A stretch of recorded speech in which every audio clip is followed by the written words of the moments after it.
Hey there, ninjas. So, first, we're going to talk about some overarching biggest factors that you need to keep an eye on when it comes to food safety and hygiene. It's just a real quick video to go over these. They're kind of like your top priorities when it comes to keeping your food safe. So, the different kind of dangers that you might run into when it comes to cooking are biological, chemical, and physical. Now, the most important, or at least the most dire, at least in homes, most homes, is our biological pathogens. Can barely say it. That's just a fancy way of saying germs in your food, right? And these can be bacteria, they can be parasites, they can be fungi, viruses, they can be toxins that are spit out by other pathogens. It could be salmonella, E. coli, norovirus, botulism toxin. I mean, it could be any number of things. And we're going to go over a lot of them in this module. Now, the second type of contamination that is a factor is chemical. Now, this is not usually such a big deal at home. It's more of an issue in restaurants and like industrial scenarios, but it's still important, right? So like if you were to clean a copper pot with copper cleaner and maybe you didn't clean it out all the way and then you were to cook something in that copper pot, then that would be a great example of chemical contamination. So when you're working with cleaners in your pots and pans, you always want to make sure they're super clean and you've gotten all trace of cleaner out of your tools. Now, another factor that a lot of people kind of take for granted are physical dangers, right? So we're talking glass, metal, staples, that sort of thing. Now, a lot of people at home don't really think about this, but you'd be surprised how often people find stuff in their food. So I was actually at a party once and I found a safety pin in a pancake, right? Which is kind of terrifying. But, have you ever opened a can and you have found like little metal like shards or like splinters on the counter or in your can opener? Like those can end up in your food. Or if you break a glass, and you're not super careful about how you've cleaned up the glass shards, those can end up in your food. Actually, little bits of plastic are a really common physical contaminant, especially like from frozen plastic containers. Like I know in my freezer is really tall and narrow, so I have to stack things taller than I would like to fit them in there.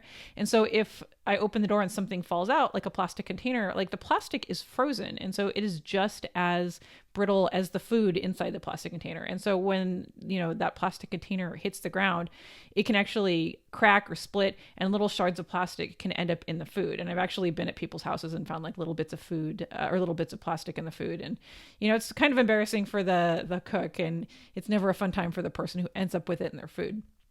So a couple important factors that you need to keep in mind. We're going to go over all of them in more detail in the rest of the module, but these are some overarching categories you need to keep an eye on. So number one is temperature. So bacteria love to thrive in a range of temperatures we call the danger zone. And I'll explain it in much more detail in a later lesson. But just for now, just know that there is basically a zone of temperature that is like a spa date for bacteria.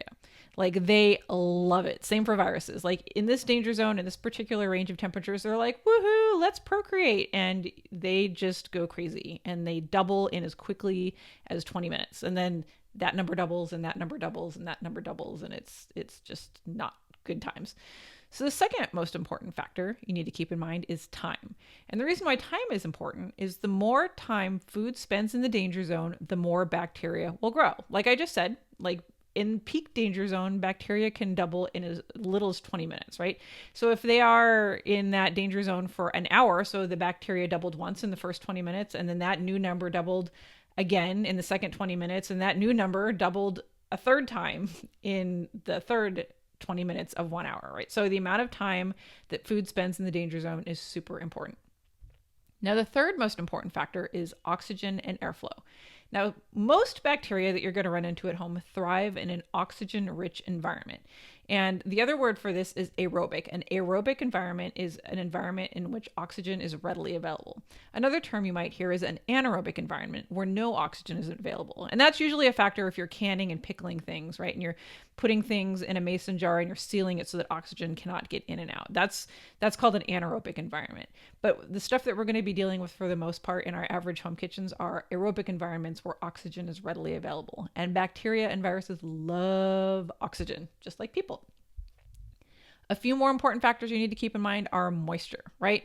Bacteria love moisture. The more moisture there is in your food, the more readily they will thrive. The bacteria are like, woohoo, we are at the beach, and then they multiply like bunnies or like coat hangers in the closet, right?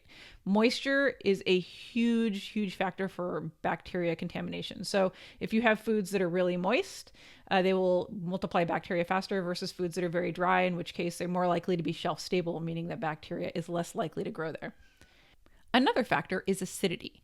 So bacteria grows best in a neutral or alkaline environment. So the more acid you have in food, the less likely bacteria is to grow. Now this becomes more of a factor in pickling and canning when you're working with like high amounts of like acids like vinegars or high acid juices.